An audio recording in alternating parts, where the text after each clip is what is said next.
Oh, welcome. Just when we'd got thoroughly fed up with this tournament, it reeled us back in. We have a lot to talk about. Ian Madigan is with us. Ian, how you doing? Very good, yeah. Really enjoyed the weekend's rugby and looking forward to the best round coming up, whether it's the old format or the new format. You can't beat the quarterfinal of the Champions Cup. And it's right upon us this week, no gap week. And fresh off a plane from La Rochelle and Bordeaux, Ruaidhri O'Connor is here. Hello. Bonjour. You picked a good weekend, I think. It was magic. So I know the sun has been shining in Dublin, but there was a little bit more warmth to it. Certainly in Bordeaux. Bordeaux was warm yesterday. La Rochelle was very pleasant. Legions. I'm sure people have seen footage of the Munster fans and what they got up to around the town. One of those weekends. A lot of people kind of who were there in 2000 were drawing parallels between it and the day they beat Toulouse in Bordeaux. It had that kind of it was a throwback of a weekend to the old days of Munster, and loads of former players went over. They had breakfast at Runagara the morning of the game. It was magic. It was a great weekend. Yeah. Yesterday wasn't quite as good, but it was still, Bordeaux's a pretty cool place to watch a rugby match as well. So great weekend. Yeah. Well, if you missed any of it and you're coming to us here on a Monday, I'm sure you've heard at this stage the gist. La Rochelle Munster was definitely the sun. The other games were orbiting around an extravaganza on Saturday afternoon. Beautiful French sunshine. It was hot. It was heavy. You got a sense early on when the pre-match on Saturday was Mick Galway leading Zombie outside the stadium that it could be one of those days, and it was a 1-point win over La Rochelle, 25 points to 24. Drama and incident all the way. It was virtually drama-free at Croke Park, it must be said, on Saturday, but from a Leinster point of view, it was impressive. And we were talking last week about maybe a statement of intent or a message to rivals. If that was required, then it was sent. Leinster 62, Harlequins 0 does send a message. Meanwhile, Munster bowed out with some credit in Bordeaux. And elsewhere, once the dude in the parachute was rescued, Toulouse beat Sale. And on Friday, Northampton beat Clermont. And the Saracens B team, good riddance. They were beaten by Toulon in France. So we slingshot to the quarters, as Rory says. There is no gap week here. Leinster have a 6-day turnaround. Tickets going on sale as I speak on this Monday afternoon. Friday night, 8 o'clock, Glasgow are at the Aviva Stadium this time around. The winners will play Northampton or Cast. And then for Munster, I mean, it is really tough on the fans. Players as well, of course. But to go back to Bordeaux, for Saturday, it's 3 o'clock Irish time kickoff. Winners will play Toulon or Toulouse in the semi-final. And we should mention, of course, as well, Connacht will play Racing 92 in the quarterfinals of the Challenge Cup. They were 15 points winners at home to Cardiff. As ever, our rugby coverage is with thanks to Energia and their Half a Fan campaign, calling on Irish fans to bring their great support to the women's team in this year's Six Nations. If you love Irish rugby, you can't be half a fan. Ireland's final home game of the tournament is in Cork. They host England this Saturday. So, fellas, La Rochelle 24, Munster 25. Rory, we were just chatting briefly before coming on air. Like, this tournament at its very best is about an occasion, and this was such an occasion for so many reasons. The travelling support, the O'Gara factor, teams with heritage, and just, unlike a Six Nations game where it's kind of wintry and that bit darker and people have their coats on, you get to knockout stages here and it's sunshine. And like, my memory is of like these beautiful camera angles with the low sun hitting the pitch and the yellow and the black and the red and just vroom. Yeah, it was. Everyone wears their colours. It's maybe it is the weather that they're able to wear their jerseys, but there was no neutrals in the stadium. There was no one there for a night out. They were there for the match, and everything else kind of surrounded it. And it was like the town. La Rochelle's not a big city, so from Thursday they started to arrive, but by Friday night and Saturday morning, it wasn't quite painted red, but there was the Munster fans were very apparent. They were making their presence felt. The players went for a stroll, and the management went for a stroll around the old port on Saturday morning, and were kind of taken aback by how many of the fans had made the trip. And were they mobbed? They weren't. No, they were left to their own devices. A bit of kind of a go on, good luck and whatever. But I think people recognise that they're that's it, that close to the game. They just left them be. So that's a pretty cool thing to do. Yeah, it was. They were staying in the town. Leinster, when they've been over there, have stayed a little bit down the road, but Munster stayed in the town, and I think they soaked it up. And so it would be. I don't know, Ian. I mean, I'll come back to Roy in a second. As a player, Would you want to hide away from all that, or would you think, you know what, let's go for a stroll, let's see some fans? I always enjoyed going out for a walk in the morning. You know, and the worst thing you can do is stay in your room and just be thinking about the game. You've got to be able to break the day down and ramp up for a key time. So I might, you know, have 15 minutes in the morning where I go, right, I'm going to go through the game plan again here, make sure I'm buttoned up on all the moves. You're then going to have, you know, breakfast and lunch, and you'll have a walk through with the team at some stage. But whether it's watching a movie or going for a walk, and I always, as a goal kicker, you know, going out and feeling the conditions. Oh, it's a bit windy or it's wet. It's going to be a wet ball. You might pick up something. And would you, if I offered you, Ian, you can take your walk in secluded hotel grounds 10 miles out of town, or you can walk around the port and see your fans? I think seeing the atmosphere, seeing the jerseys, and, you know, bumping into a couple of people and saying good luck, give me that every day of the week, because the hair is going to be standing up on the back of your neck, you know. But do I want to be having, you know, coffees and conversations with these people? Not on game day. Okay, fair enough. Yeah. Rud, by all means, pick up the point that you were making as well. There was also like a kind of an Irish flavour to this day for obvious reasons with O'Gara, but you mentioned O'Gara meeting some of the former players for breakfast. So I think it was you in the press conference asked him about the Mick O'Dwyer tribute pre-game. And O'Gara said, I thought it'd be good for the Munster people to see that. It's always nice. He was buried today. I'm sure if I was in Ireland, I'd be there, or else taking a moment out to appreciate everything he had done for Irish sport. A lot of good Munster people are over, and they're from a GAA background. I met Golov this morning. Golov planted the idea with me. So he still works his magic wherever he goes. Like, it was a very generous thing for him to do, you know. I mean, a very hospitable host to put O'Dwyer up. But, like, without kind of not patting ourselves on the back, there is at its best something very special about Irish sport and about Munster rugby.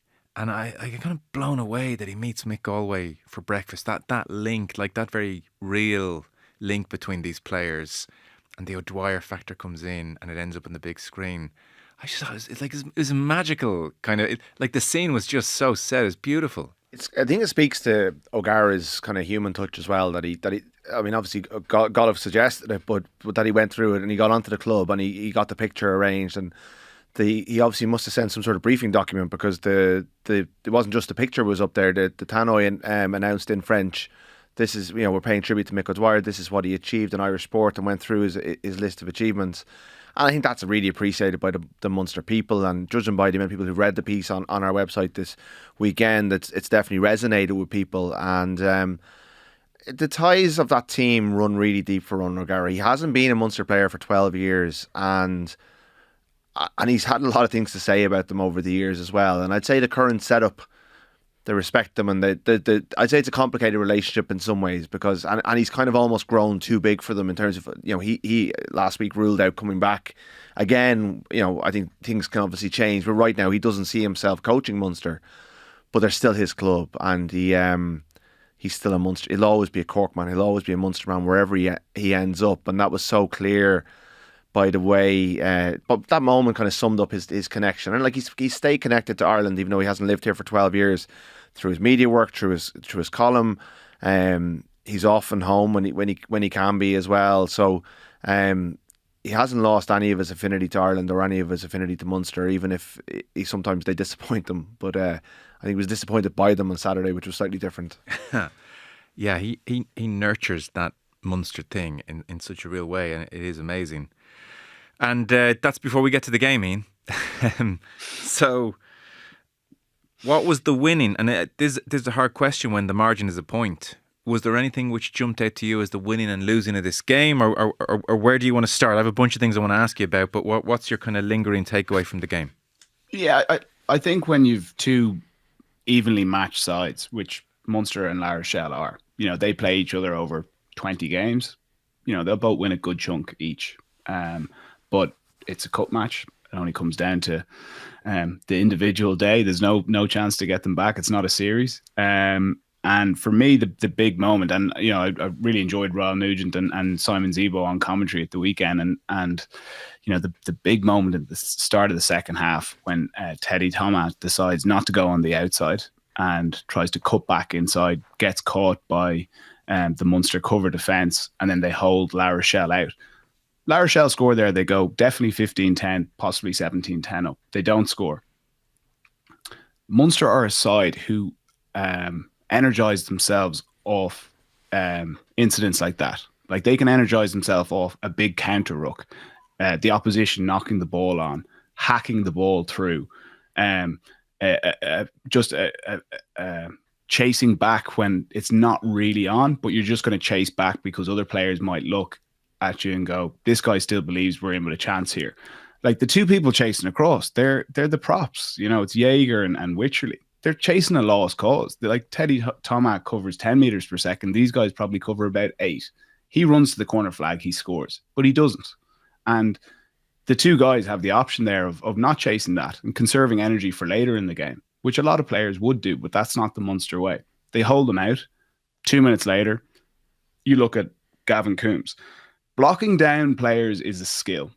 And it is also a bit of a thankless job, because the harder you go to block someone down, the further forward you are, the further you have to run back to get into position. And you could maybe go for 20, 30, 40 blockdowns. You might get one, and it might brush off you and go to touch, and there's nothing meaningful from it. 1 in 100 ends up being meaningful. And it's also a brave thing to do, because we've seen some nasty incidents over the years. Gavin Coombs has come up with a couple of big plays. And for me, he's an underrated player. Like you talk about the skill of scoring a try, getting the ball down. He's the best in Ireland at that. He's come up with a couple of big blocks. I think when they won the URC, he'd a big one in the lead up to that, or potentially in the final. Yeah. But that 14-point swing for me was the two big moments in the game. Yes. What's your logic on Teddy Thomas' decision to cut back inside? What was he doing? I'd agree with what Simon said on comms. He said it was borderline arrogant. And Teddy Thomas is incredibly talented. And, one of these guys, you're kind of looking at him, how has he not got more French caps? And he can do the moments of brilliance that we'd associate with lots of French wingers like Biel Barry and Penaud, but he has some brain dead moments in him as well. And it just makes no sense to me. And just run to the corner and score the try. Yeah, the arrogance being he thought, well, I'm going to score here either way. I'm going to try and dot it down to make an easier conversion. I didn't understand why it was arrogant as such. Yeah, the conversion side I get. I love when it goes closer to the post, because I am passionate about that. Like Van der Merwe's one with Finn Russell for Scotland drove me mad. Yeah. Make it as easy as possible. The game is 10-all. That is not an easy running. Like he runs to the corner and dots that down. His teammates aren't criticizing him. They want to get the lead there.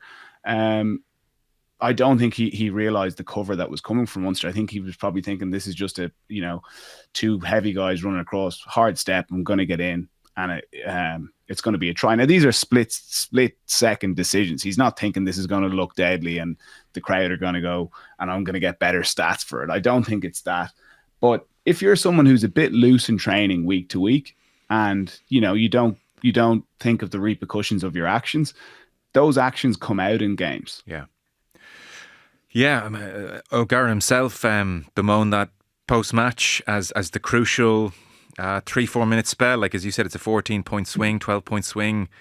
Coombs' block down is exceptional. It speaks of the work rate, Rudd, which kind of ran through the Munster performance at large. I was looking at the stats, which aren't always perfectly indicative, but there was one which jumped out here. As you might imagine in a 1-point game, a lot of very similar stats. 3 tries apiece, penalty apiece. La Rochelle shaded possession and territory, 55% and 57% territory. Line breaks 2-3, again, very, very similar. What jumped off the page, turnovers 1. La Rochelle 4, Munster 13. And Prendergast we mentioned it last week, talked about the fight in the ground. O'Gara said afterwards, this defeat's nothing like what we've experienced in the last 2 months. Today was a good match. We just didn't seize the opportunities. Very disappointing. We have to congratulate Munster, who had a great plan. We didn't win either the ground game or the aerial game. When you lose both, it's difficult to win. Yeah, they're an incredibly wasteful team these days, La Rochelle, and I'd say it drives them absolutely mad. I've been to that stadium 3 times in the last 18 months. 2 Leinster games and a Munster game, and I was sitting beside Marie Kinsella during the game, and I turned out, I feel like I'm watching the same game again. It's La Rochelle pounding an Irish Tides line and not getting anywhere with it, and eventually getting turned over. Or Will Skelton getting stripped by John Hodnett. To where Carbarlow had a really good game, dropping a fairly long Conor Murray box kick when Munster were down to 14 men, which leads to the drop goal. Just not careful, didn't value possession, didn't value their opportunities.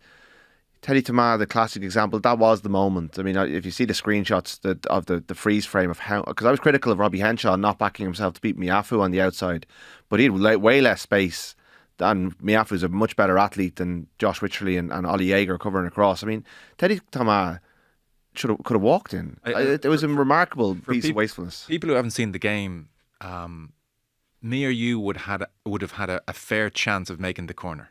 It was that kind of an open goal. Yeah, I don't know. I'm very slow. But you have a small chance, Joe. Rudd, not so much. No, absolutely not. You never saw me play, Joe.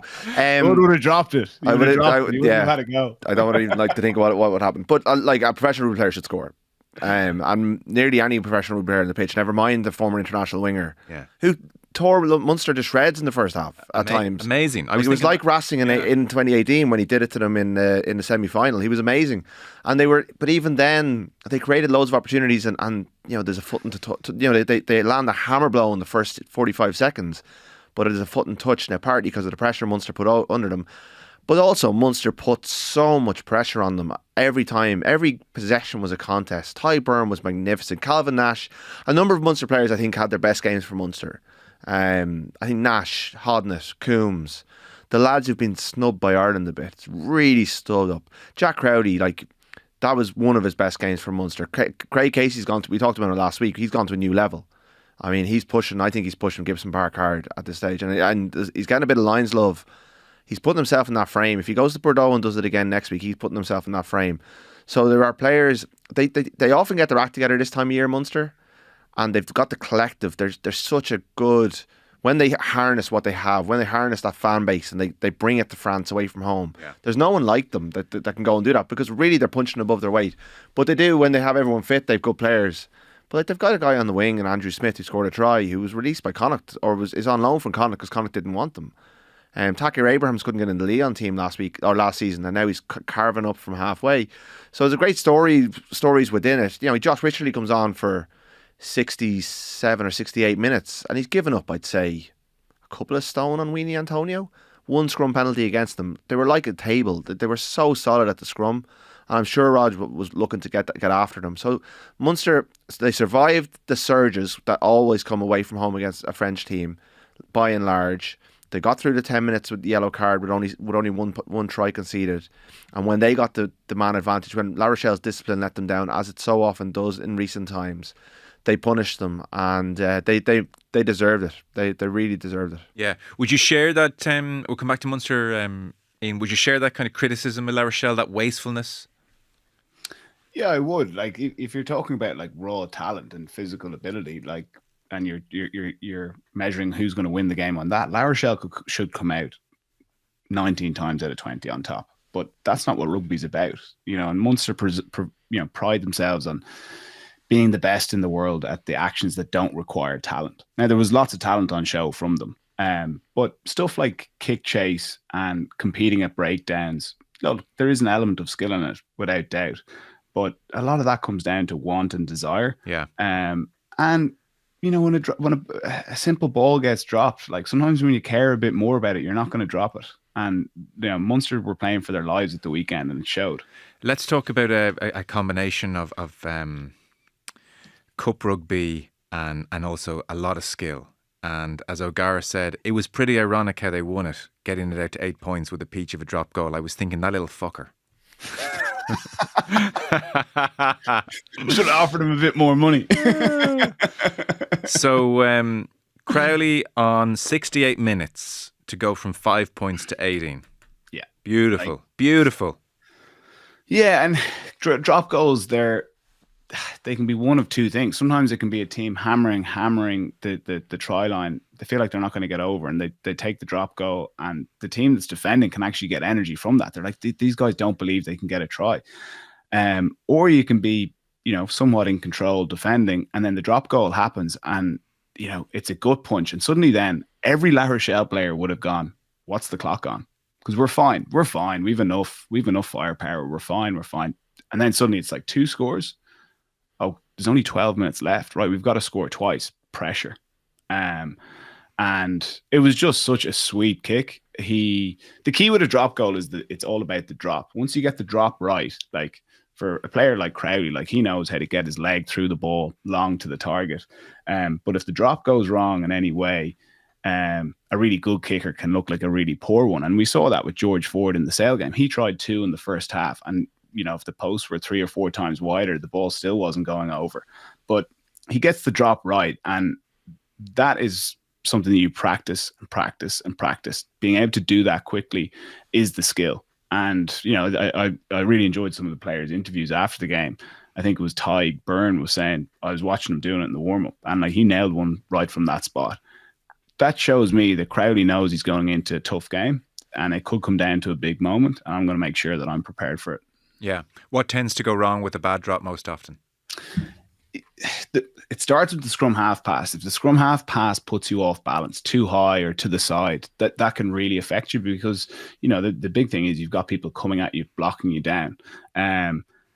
If you drop the ball and it hits the ground and the top of the ball starts leaning forward, you're in deep trouble here. And then like you're kind of going, right, I'm going to have to do something a bit unorthodox with my foot here to hopefully find the sweet spot.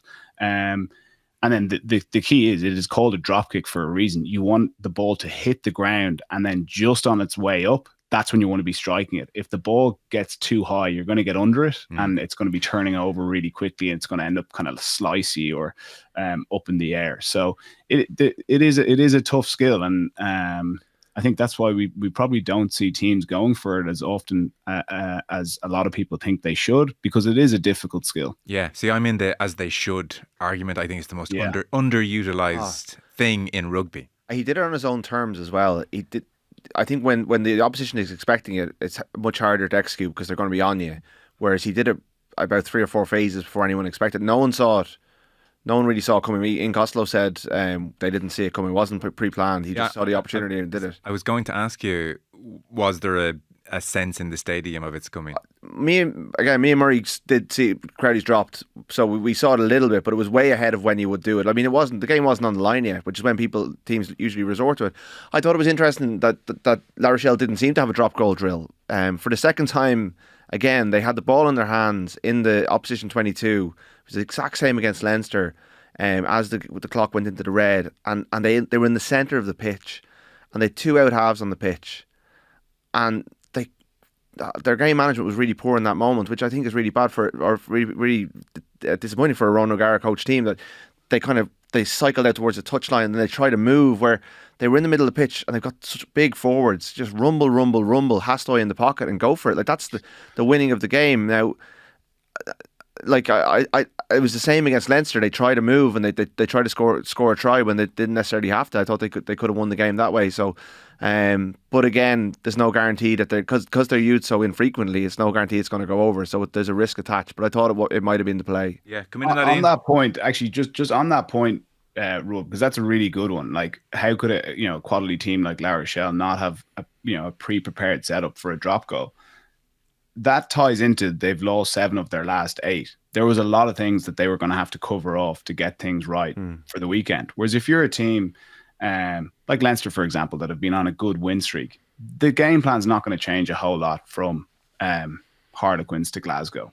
But you actually then have the luxury of going, oh, if this ends up in a tight match, this is the drop goal setup we're going to go to. Or we're going to add in these 2 trick plays.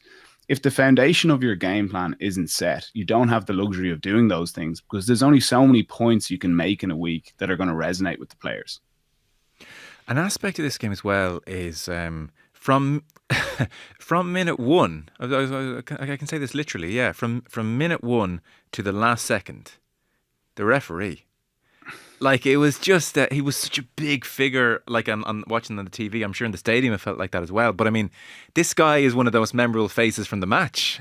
and like, he had a penchant for the dramatic, He was quite comfortable being centre stage. So did the referee have a good game or a bad game? That's a difficult question. Well, firstly, it was less so in the stadium because I had no idea what he was talking about. They don't give you ref links at Champions Cup games, and there was no TV feed, so we didn't know what was going on whenever he went which is a bit of a disadvantage when you're trying to reflect the coverage of the game. You're texting people back home to see. So like when he's taking what feels like 6-7 minutes, the Candellen, the penalty try. Yeah. The stadium. You're interpreting body language. A Premier League stadium would just be losing its mind. Yeah, it wasn't quite like that, but there was a lot of tension. It did build and build and build. But no one knows. No one knows what he's talking to. No, there's no ref links in the stadium. The coaches are tuned up to him, I think, and obviously the commentators. But apart from that, so it does make it a little bit trickier. So he was a central figure, but he was an anonymous figure within the ground. Okay. But like he had some big calls to make, and I thought iOS was a little bit unlucky. I thought he was very passive in that tackle for that yellow card. Letter of the law, probably, but it was one of those where, like, you know, Sean O'Brien basically hurls himself head first into his head, and I still think there should be some onus of responsibility on the ball carrier, but there's not in the law. So that was I could see why La Rochelle would be frustrated. I think O'Gara was upset about the one thing they got in their briefing. He said before the game was that you couldn't put your hands in the deck, and he felt that watching other games in the competition over the weekend, the breakdown was refereed very differently, and a lot of Munster's turnovers would have been penalties with other referees on a different game. So that was his main gripe. He wasn't even focused on the seatbelt tackle at the end by Finlay Wycherley. He was more concerned about what Tyke Byrne did on the deck. It's interesting that because Andrew Smith paid a heavy price early on with the yellow for... Yeah, it was pretty cynical because like La Rochelle were on top and had broken them. So to do it, I'd like to see more yellow cards for that. Okay. Personally, but overall, like I think if Munster would have felt a great injustice had Candellan's the penalty try being the difference in the game, because they felt he was legal in what he did in that moment. But I think when a maul's going forward and it comes down like that, it's very hard to get away with it. So yeah, he was a central figure, but I you didn't get to hear him. I've got his voice in my head. Ian Madigan, you would have heard him. I mean, all we did was hear from. I heard from him as much as Royal Nugent. So did he have a good game? Yeah, and look, when you're on comms, it's really important that the ref does come across. Was he fair? You know, did we feel like he was biased towards one side? Like, that's a good way of judging a referee. Did he get the majority of his decisions right? Rugby is such a difficult game to referee. Yeah. So that one at the breakdown, putting your hands down, like we saw that there was a big turnover in the Sale Toulouse game. It's difficult to referee that. Like, did their hands hit the ground and then go for a poach, or even when you're barging? There's so many things that you're looking at as a referee. It's very easy to get it wrong. But look, the big calls, I think he got right. Like that one at the end, I was praying that he wasn't going to go and say seatbelt tackle, because that for me, Jegu is looking for a high tackle there. And at the end of a game, players know what they're up to. And you can kind of, you know, dip your body height late. You know, you might have the angle on a player. And the seatbelt tackle, look, it's a positive law change, but like we never really saw particularly bad injuries from it. It's a kind of optical one that they've done to improve it. But on Rudd's earlier point on like reckless carries, we need to see that coming into the game. Like you can't have the sole onus on the defender, and you can have attackers running and throwing their head all over the place or dipping really late. And I hope it's only a matter of time before they make those rule changes. Yeah, I know you've been calling for that one for quite a while. What he said, by the way, Rud, you'll be happy to know, on the Wycherley one at the death, where again Jack Crowley comes over and says, "Is time up? Is time up?" And the ref says, "Yeah, time's up, but we're about to check if you're about to lose the game first, so just hang on a second." He said, "The player's falling down. It's play on for me." Was his interpretation, which is probably just about right. Brave decision to make, obviously, in the away stadium.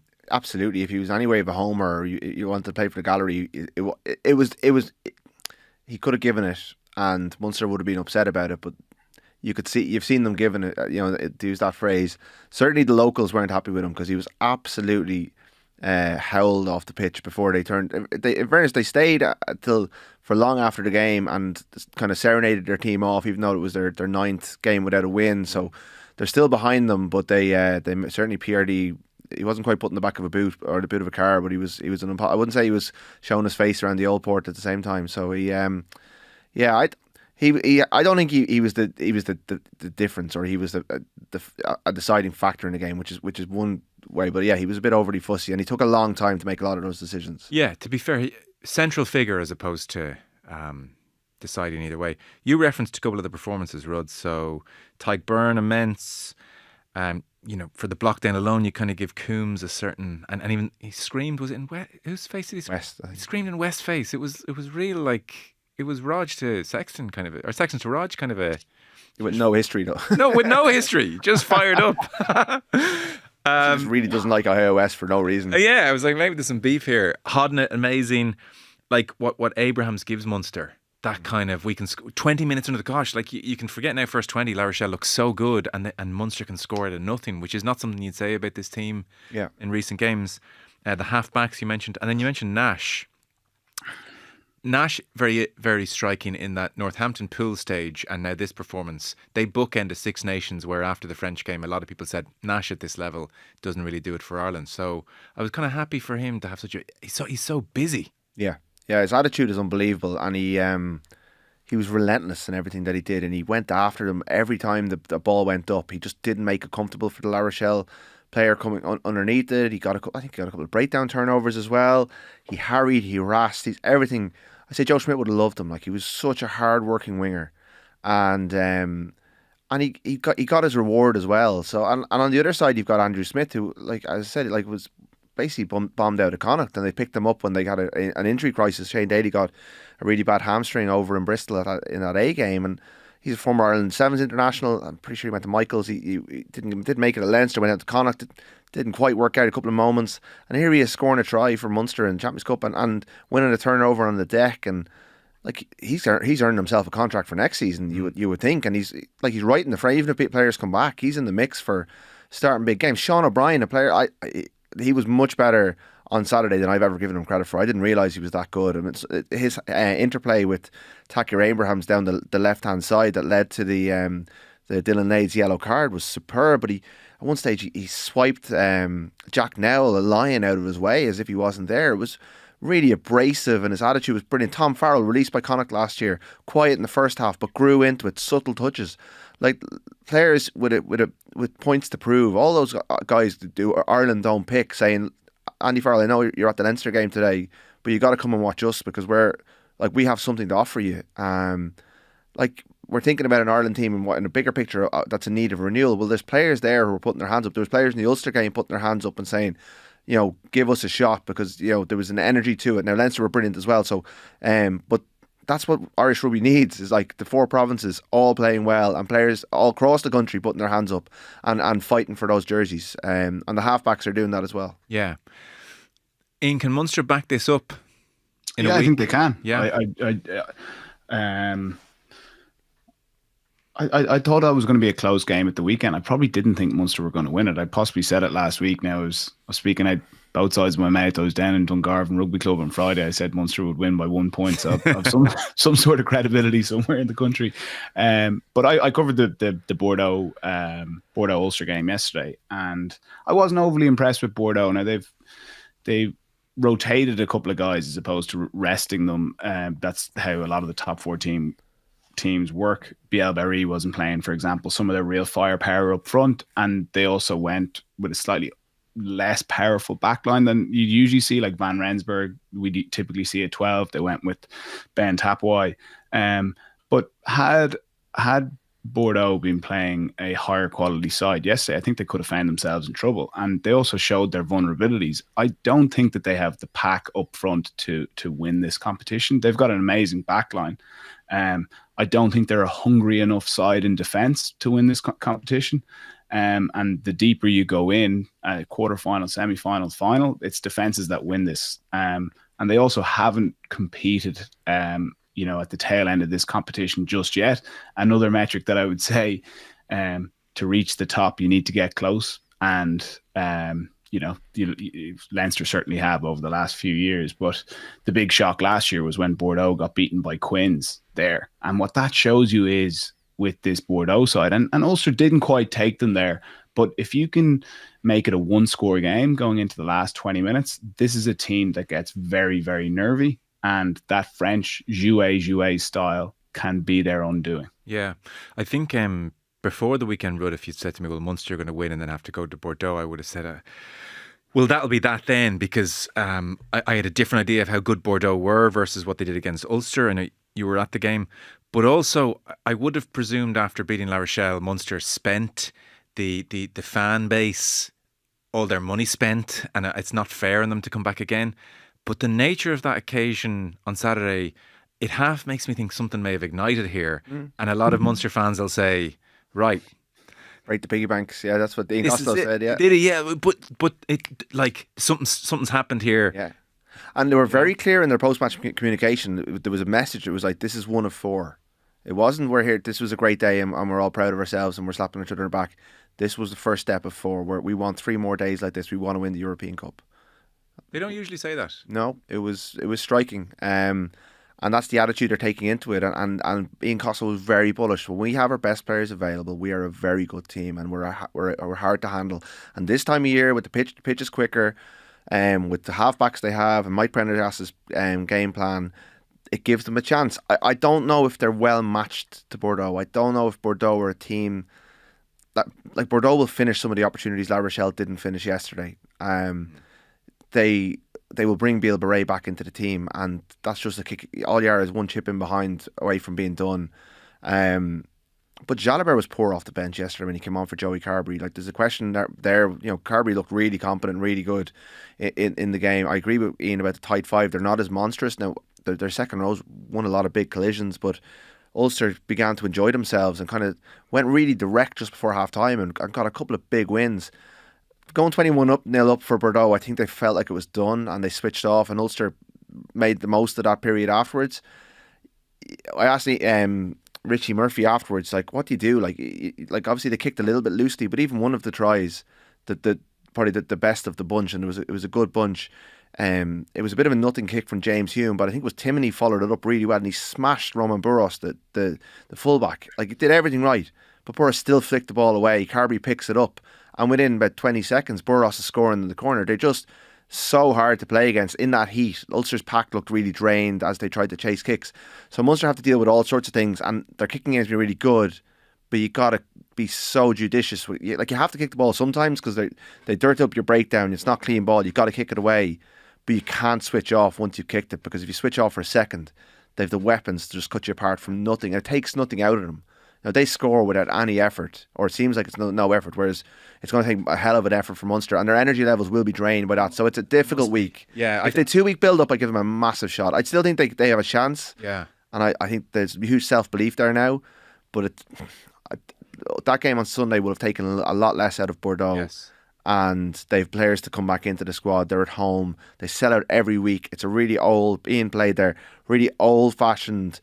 Like, the stadium hasn't changed in a long time, but they fill it every week. They have a huge fan base. It's going to be a different thing for Munster to handle this week, but it's just another challenge for them, and they've risen to the last 2 weeks really well. And I'm sure they'll have the memories of their URC run-in a couple of years ago, like that week-on-week challenge. We can do it, but you throw in 2 travel days as well, Ian. It's actually an indictment of the tournament that such a big game is affected by, like, tight build-up. It should be a 2-week gap, really, just to give Munster every chance. Rudd's point there that Munster against La Rochelle, like, there's a ferocity to their energy levels. That's how they close whatever gap might be there. I presume so difficult to hit that pitch again for the team in 7-day turnaround. In a way, yes, but this is a team that's peaking at the right time. It's not like they've been going to the well all year. Like, they haven't played well for large parts of the season. They got their momentum back into the season with that Connacht win. They've backed it up with La Rochelle. Guys like Takir Abraham's coming back fit. You know, some fringe players of the squad stepping in and playing well. That really energizes the squad. And no, I'm confident that they're going to be able to back this up. Okay. What's really important is against Bordeaux, you cannot overplay against them. I've covered a large number of their games this season, and they're happy for the opposition to have the ball. They consistently have possession for less than the opposition, and that's games that they're winning by 20, 30, 40 points. Right. And they go hard at the breakdown. They don't necessarily counter ruck as hard as the likes of Leinster would, but they go hard to try and poach the ball, especially when the phase count gets above 7 or 8 or into the teens. And when they do turn that ball over, they're like, Noah McNamara has them really well drilled. They move the ball to best space, which is typically to their fast guys or to the width.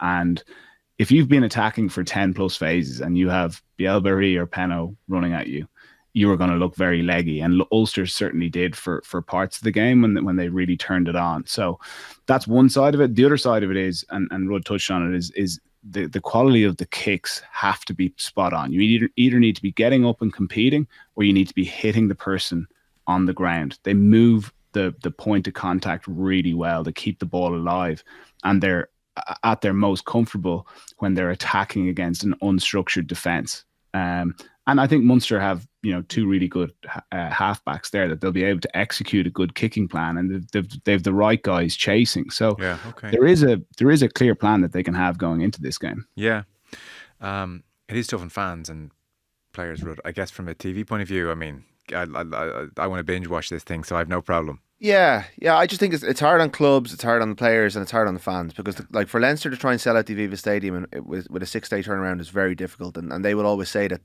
they'll sell out anywhere if they're given enough time to do it. But with certainly the way the market is in this part of the world, it takes time to get those tickets out, and I think that's like all across the board. It's going to be tricky for these games.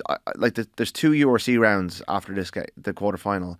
I think it should be URC this week, quarterfinal, URC semi-final, and then into the and then a couple of weeks for the final. And it just gives time to take stock, and also for players to recover, teams to recover, clubs to get their house in order in terms of selling out their stadiums, because we want big sold out. We want like big travelling crowds. That's what makes this tournament so special. So I think that's doable. It's not getting another week back. Like there's other issues about this tournament we've talked about before that I think that I'm writing about for later on today.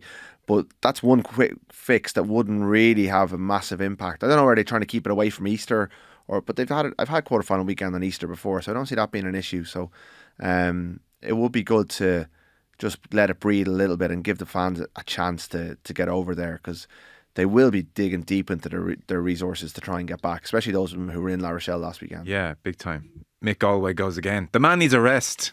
As long as there's a forklift outside the stadium.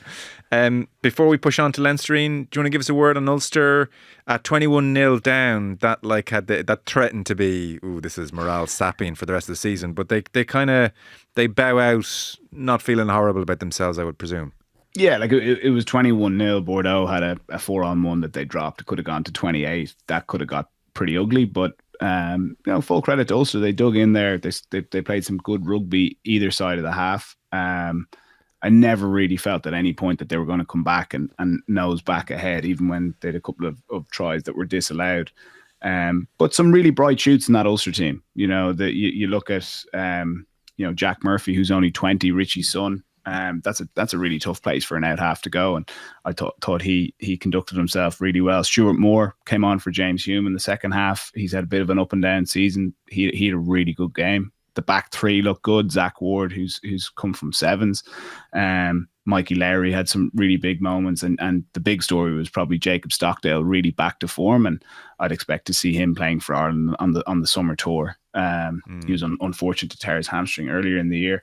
And then up front, I think Ulster are already looking forward to next season, and what's key for them now is that they qualify by getting top 8. I think they need to win 2 of their last 4 games to do that. Beating the Sharks and Edinburgh are probably the 2, because they've Munster and Leinster away.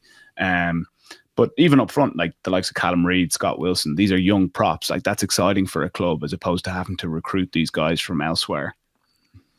After Leinster 62, Harlequins 0 in front of 55,000 at Croke Park, Danny Wilson, the Quins coach, said, what do they have? 21 in the Ireland squad. You go through that team today. If it's not an Irish international, it's RG Snyman or Geordie Barrett on the bench. It's a test match All Black on the bench. It's phenomenal. So that kind of sums up the fight that Harlequins showed, really. They gave up the ghost pretty early on here, Ian.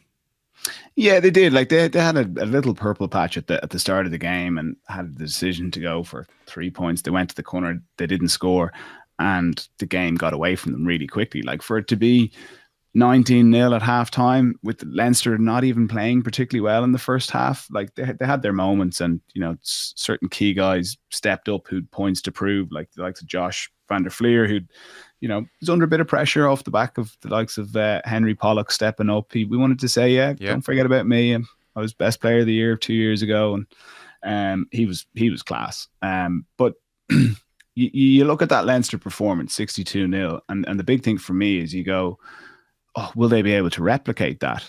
Of course they will, because their foundation is their defense. Their defense was exceptional. Like, Harlequins and Sharks are good attacking teams, and they're averaging conceding 3.5 points over the last 2 matches. That's a hell of a stat. Glasgow coming to town this year, yeah, they'll pose a different threat. But how many points will Glasgow score against them? They might get 15, but Leinster will get 25 or 30. And they'll be able to replicate what they put on the field next week or this coming week quite comfortably. But yeah, the defensive system is exceptional. It's just they did not let Harlequins breathe, and then when they got on the ball, they were just clinical, and there was nothing exceptional with that attack. Like, it was just short, accurate passing, moving the point of contact. The players running onto the ball at speed, resourcing the breakdown really well. Yeah. And I think they very much come out of this round as the clear number one favourites. Yes. Well, I'll skip ahead. That was my concluding point to make on this game. This really feels like their cup to lose at the moment. They're on the right side of the draw. Toulouse have no Dupont. Bordeaux not flying necessarily. The meanness of that defence. This feels more nailed on than in recent years. I know you're smiling at me. It's just we have heard this before. I've not from me. In recent years, I always thought Saracens were the better team when it came to it. I always thought La Rochelle would do them when it came to it. I think this is a Leinster year. I think the first La Rochelle final, very few people thought that they were going to lose that game. The second one, I mean, they went 17-0 up, but I thought they were very heavily backed into both of those games. It does feel like the recruitment this time is so different. They've gone, rather than go for players who'll fill squad places and be really senior leaders during the season, they've gone for Rabah Slimani and the two boys. And like, Danny Wilson's right, but like it doesn't make anything Leinster are doing wrong. Like, they're all homegrown. There's a load of homegrown players, Robbie Henshaw, and then 3 overseas signings. Like, that's a great model. Like, that should be the model everyone's pointing for. Not everyone's sitting on top of the gold mine that is the Leinster school system, but not all overseas signings are equal. And this harkens back to Rocky Elson, Brad Thorne days. Oh, it's an amazing squad. Freakish. And they've also got a double World Cup winning coach running the show, and he has. I was very struck by the energy levels compared to when we last saw those players a couple of weeks ago. They were vibrant. They were punching every time they got involved, with and without the ball. I think Bernard Chapman said it last week. Like, what an achievement to get a gang of South Dublin schoolboys defending like Springboks. Like, they're just killers now. He's turned them into killers. It's amazing. But when they had the ball, they were so slick in attack, way more slick than they had been with Ireland a couple of weeks ago. Now they were up against absolutely nothing because Harlequins didn't show up. So, like a lot of Leinster seasons, you have to work. You wonder if when they do come up against the test, will it come back to bite them? But I wonder if this is the year that they just put it to bed. I backed them from the start. I think like it's impossible, especially the way that the knockouts have fallen. They have a lovely build up. They go to, like, Glasgow will test them. Yeah. They should be better than them. It'll probably be Northampton again in the semi-final. They weren't as good as last year, but again, we'll take them into a fairly tight game, and then it's probably. I think Toulon could take out Toulouse and Bordeaux. Right. If Munster don't take out Bordeaux, I think Toulon are the coming team. Toulouse lost Capozzo yesterday, so they've lost him and they've lost Dupont. They have to go away. Like, so cruel. They dropped the 1 bonus point in the pool stages and have to go away for the quarterfinal and semi-final, possibly both against French top 14 rivals. That's going to be tough on them, and Toulon look very good. So, but they're all going to take each other out, and Leinster will be the last man standing on the weaker side of the draw, which is no reflection on them. And then it's all down to that one game to define their year again. But like, they should be winning the double with the team that they have, and you can see it from the buy-in that they have from their second team. The fact that they went to South Africa and played so well, the whole organisation looks really confident and bought in right now. And you couldn't say that last year. The second string had kind of lost interest around this time last year, and that wasn't healthy. Whereas this time it's singing. Yeah. Tee something out for me there. So pre-game, you've been a fan of the defence right the way through, and that has been borne out in particular with these results of late. But we were looking at Leinster saying, well, the attack has not been quite humming. So let's see something, let's see a kind of signature performance in that respect. So they scored 10 tries, and everyone is saying, well, Tyler Blindell's starting to work some magic here. To my eye, which is obviously far, an irrelevance compared to yours, but I saw, tip-on passes, really good running lines, They're winning collisions. There's a crispness. Above all else, there's a crispness to the handling. Beautiful day for rugby and all that. But you said there they didn't have to do anything all that special in attack. So did the attack not overly impress you the way you're hoping for? No, it did impress me, but it didn't impress me in the highlight reel way of flick passes or amazing footwork, or it was team structure, consistent execution, pass accuracy, timing of run. That's the Leinster machine that we're looking at the moment, and they want to be able to just test teams consistently. Can you make the right decision defensively? Yes or no? If we run this shape well 20 times, you're going to get it wrong 5 times, and that's where it's going to be devastating. But the other 15 times, we get the ball back and we go again. And, Prendergast is very much bought into that philosophy, very patient attacker. He knows when to pull the trigger and when not to. He's getting better and better at that. Leinster were a tiny bit clunky in the first, maybe 15 minutes. Yeah. But once they settled down, it was very impressive. And is that model in a European Cup final that's fine by you as opposed to the flashy highlight reel stuff? Yeah, that, like, if you're going into a game and you know that this is everyone, that 1 to 23 are bought in on this style of play, you're going to have total confidence that if we can hammer this game plan for 80 minutes, we're going to come out on top. Okay. And it's not going to come down to a big moment that might go against us. Okay. On the defence, so like you take Ireland, for instance, the international side, they have a lot of success against the South African defence. Defence rushes onto them. They manage to get through it at times. I was listening to the first 10-15 minutes on the radio, which was Harlequins' best period, Ian, and Andy Dunn was on the commentary, and he was making the point he was really disappointed in the Harlequins' attack because instead of what you should do against a rush defence, which is split the field, get in the middle of the field and short tip-on passes, they were going wide early, ball a lot of time in the air, and it allows Leinster defence getting one big long line, and you feel very secure in a rush defence when you're all coming up together, as opposed to, they've split the field, short tip-on passes, they've gone through, suddenly it's all, it's trouble. So as much as you like this Leinster defence, better sides in the competition are going to test it a lot more for sure. Like, it's not like we're just rubber stamping that as impenetrable just yet. Or are we? No, look, no defensive system is impenetrable, but you're looking to have a system that is reliable, that's going to keep you on top for 80 minutes or make you come out on top after 80 minutes. A rush defense, it's not rocket science. You look into, like, I'm sure ChatGPT will probably tell you how to break it down. Chip the ball over them so it softens them. They might think that you're going to chip it again. Changing your angles of running, so either out to in or in to out, because guys are coming forward at speed. If you're changing your angle, they're off balanced. Short, accurate passing. If you play a long passing game, it plays into the hands of a rush defense because they can see the ball in the air and they can adjust. Yeah. Short, accurate passing makes it difficult for them to adjust. There's been teams that have like Bath came and they gave it a good go and they broke Leinster down for a period of time. Yeah.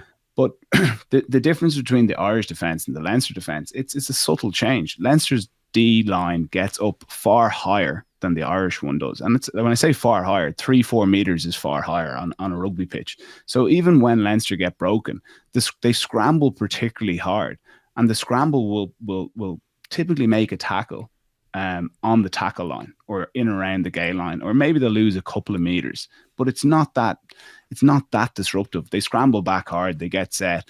But when Leinster get it right, they're catching the opposition 7, 8, 9, 10 meters behind the gain line. They then pile into the ruck, force a turnover, or it's dreadful ball for the opposition to attack off, and they just kick it back. And their chase line on those kicks is really weak, and Leinster just play on top again. So it sounds simple, but it took a long time for Leinster to learn this defence. And there was a period of time with Ian Aber that he was saying, look, it takes 3 months, it takes 6 months. But for me, it's a thing of beauty, that defence. Yeah. It's really, really impressive. Yeah. Well, Glasgow put 43 points on Leicester at Scottstown on Saturday, so they can score. So it'll be a nice test on Friday night. What did you say a moment ago? You reckon they'll score, 15 and Leinster will manage 20, 25? Yeah. Another way for a rush defence is short side attack. And Leinster, like Glasgow, build their game, and I've always been a team that is founded on short side attack. They get back to the middle or a 20-meter ruck or a 15-meter ruck, and then they've sniping nines. big hard runners. They play that kind of rugby league out the back shape, and they play it really well. And the chat is too, Pilato could be back. When he's running the short line, you got to respect him a bit more than other 12s in the game. He'd make a big difference. And then their box kicking and kick chase game is excellent. So they'll challenge Leinster in a different way to how a lot of teams do. And that short side attack against a rush defence is far more higher percentage than trying to outrun a rush defence with long loopy passes to the edge. Yeah. Okay, we're pretty much out of time. Connacht again, sorry, neglected here slightly, but they have Racing at the weekend, which is box office kind of affair in the Challenge Cup. Are you so buoyed by Munster, Rud, that you're tipping them to win in Bordeaux, or just right good chance? Or right good chance, but I would think Bordeaux have just a little bit too much for them with the turnaround at home. Okay, but I wouldn't write them off by any manner of means. I'd quite like a Leinster-Munster final in Cardiff. That'd be good fun. If I see the claw like in a parachute singing Zombie, I'll know it's on. Is that how we judge these things? Yeah, when the magic happens. What are you thinking? Right good chance, but Bordeaux just about? Yeah, look, my initial instinct after the Bordeaux game was I think Munster can beat them. Okay. I'm going to stick with that. So look, they're humming. I think they need to have another 9 or 10 out of 10, but I think they can. Like halfbacks, when you're playing away from home, and you've also, like, the key that we saw is when you're playing away from home, you've got to make it really difficult for the home team to get their scores. Munster pride themselves on that. They're going to have to do that again, because when Bordeaux get their tails up, it's a very dark purple. No, I think they can do it again. Okay, great. Very last point. You said O'Gara spoke in English in his press conference for maybe 5-6 minutes, and and this is not the norm at most press conferences. You said, I used every word of it in my piece. So he was typically fascinating and interesting. Like, for a man who's under enormous pressure, having presided over the 9th game without a win, he was incredibly gracious, and also the usual level of thoughtfulness. Like, he could have been really pissed off, he could have been really chippy, but no, he did 20 minutes in French. I missed that because I was off interviewing Munster players, came back in, and he took every question. He's a fascinating communicator. He gives us so much as readers and listeners, and he was really magnanimous in the way he talked about the defeat, but also, he was honest. He talked about how they were in free fall, and I saw he used that word. Yeah, it was an interesting word to use, and he's tried to push every button, and he hasn't quite figured it out yet. And like, they are in danger of being sucked into a relegation battle, and they've got cavalry. Like, Menoncello's been linked with them now, and like, when the French media link you with a player, it's generally going to happen. So if they sign Niniashvili, Menoncello and Legaric for next season, that's your renewal. That's 3 of the most exciting young backs in Europe. But they got to make sure they preserve their status. They might not be in this tournament next year the way things are going, and there's still a lot to like about the way they played on Saturday. They just didn't finish their dinner. Like, it was. I'd say it's a very stressful time for him, but he didn't look stressed. He was. I always find him great to listen to, and he was really, really compelling again. It's a pity he's out of the tournament now, just from our point of view, because he just gives so much. Yeah, I hadn't seen the Menoncello link until this morning, but not a Virgin Media game goes by without Ian Madigan saying, let's do a pre-match piece on Menoncello, his favourite player. Yeah, there you go as well. Good after dinner drink as well. Yeah, well, there you go. Fellas, we're out of time. That was great. Thank you so much, Ruaidhri O'Connor. Long weekend for you. Go and chill out. And Ian Madigan, pleasure. Thanks so much, Ian. Yeah, thanks a million, guys.